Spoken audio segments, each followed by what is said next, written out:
We are most alive, we have the most energy, we are most intimate with our best selves when we're progressing towards our mighty mission. I think what's happened on the planet right now is there's been a great seduction and a great brainwashing. When we are kids, we want to be astronauts. We want to do all our dreams. And we're full of curiosity, and we're loving. And we're passionate, we're strong. We're not afraid to be ourselves. But as we leave the perfection of childhood, the hypnosis and the brainwashing begin. Be reasonable. So that's our nature, but our parents give us limitation based on their limited psychology. And don't sing too loudly, don't dream too big, don't be too passionate. As we've left who we truly are, we've contracted. And now it's all about staying safe in the world versus going out there and letting our brilliant, our primal genius shine.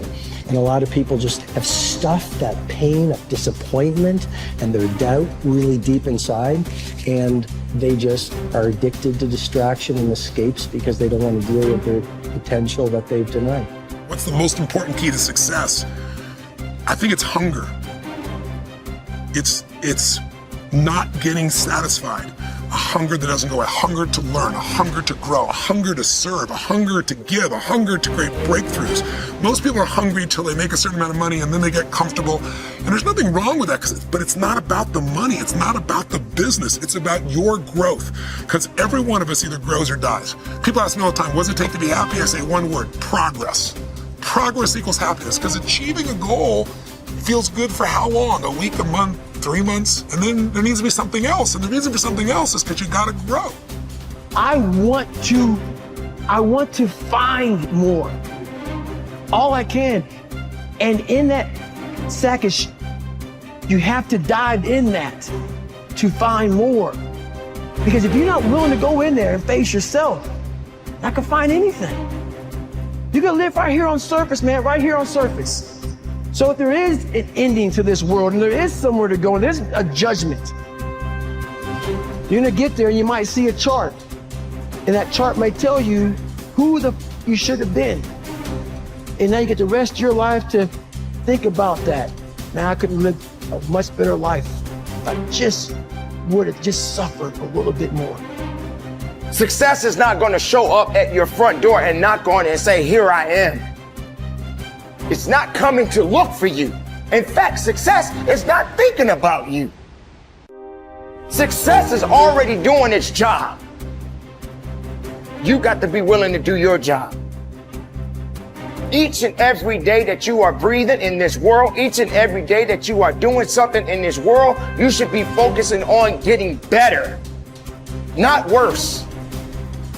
You should be understanding that, hey, I can't be this same person on a day in, day out type of way. I got to keep focusing and going further and going harder and going stronger and pushing myself till there's nothing else left to push forward. So now's the time for you to hit the gym of your life and start exercising your self-discipline muscle. No more talk, no more excuses. From this moment forward, it's all about massive execution. Will there be days that you don't feel like it? Yes. Will there be days that you want to stop? Yes. Will there be days that you want to give up? Yes. Will there be days that you want to quit? Yes. Listen to me. Quitting is never an option. We've all bought into a lie. We've bought into a lie that confidence is belief in self. And so when you're in a situation which is normal, where you don't believe in yourself, you're like, oh my God, I have no confidence. The truth is, and I want you to walk out of here with a new definition of confidence. Confidence is the willingness to try. Because when you try and you take action, what happens, and what's happened for France, is that when she sees herself taking action, what happens is she sees herself being the kind of person that takes action. So she has evidence that she can rely on herself. And that action is what builds confidence. It doesn't start with belief. The real way for most of us is not to wait to believe, but to push ourselves to act. And through the action, you will build the belief. We're built to walk uphill. And when you reach the pinnacle of the hill, you want to stop and appreciate the vision, but the next thing you want is a higher hill in the distance, because it's the uphill climb that it's from the uphill climb that we derive our value, and I mean this technically. So almost all the positive emotion we feel, especially the emotion that fills us with enthusiasm, and that's to be filled with the Spirit of God, by the way, because that's what enthusiasm means. That's experienced in relationship to a goal.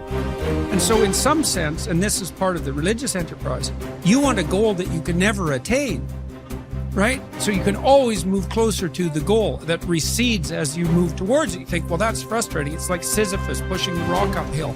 But it's not, because as you pursue that goal, you put yourself together and your life does get better and richer and more abundant. And that's why the highest levels of virtue and goal are in some sense transcendent.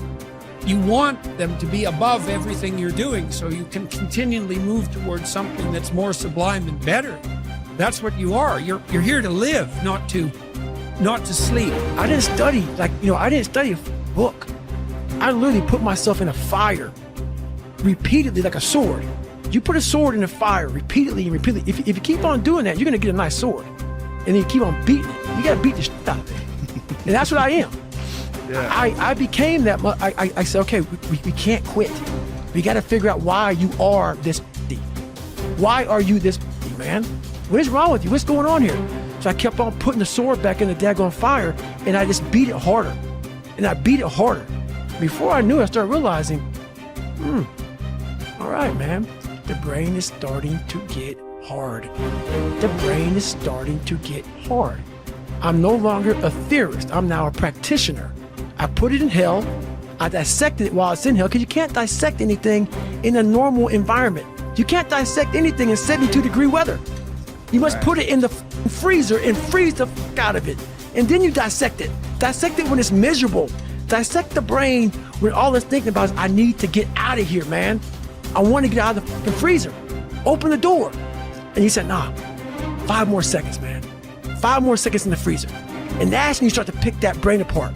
And that's what all this stuff did to me. I kept on putting myself back into the freezer or the fire and beating the out of myself, mentally and physically. Before I knew it, this is what happened. Ralph Waldo Emerson believed that anyone who had put their heart and soul into their work and had done their very best could hold their head up high.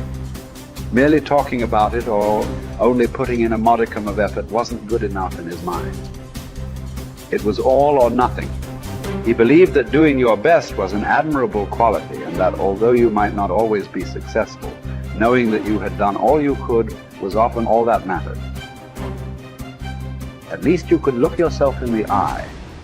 This ethos is central to many youth movements, such as the Scouts and Guides, and is a great philosophy for life in general.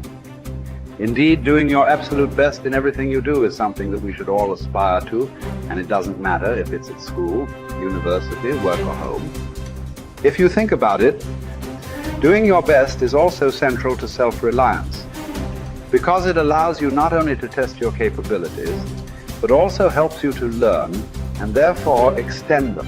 It's only when you are at the edge of your ability that you can really test your mettle and see just how much you can depend on yourself. Only ever working inside your comfort zone or doing just enough to get by may be easy, but is rarely rewarding. And it never allows you to develop into a fully rounded person or realize your full potential. The following quote from Theodore Roosevelt sums up the essence of Emerson's point. It is not the critic who counts, nor the man who points out how the strong man stumbled, or where the doer of deeds could have done better. The credit belongs to the man who is actually in the arena, whose face is marred by dust and sweat and blood, who strives valiantly, who errs and comes up short again and again, who knows the great enthusiasms, the great devotions, and spends himself in a worthy cause, who at the best knows in the end triumph of high achievement, and who, at worst, if he fails while daring greatly, so that his place shall never be with those cold and timid souls who know neither defeat or victory. When you are working on your next task, give it your full concentration and really put the effort in to produce the best possible end result. Even if it doesn't lead to glittering success, you should be proud of yourself for doing your very best. No man fails who does his best.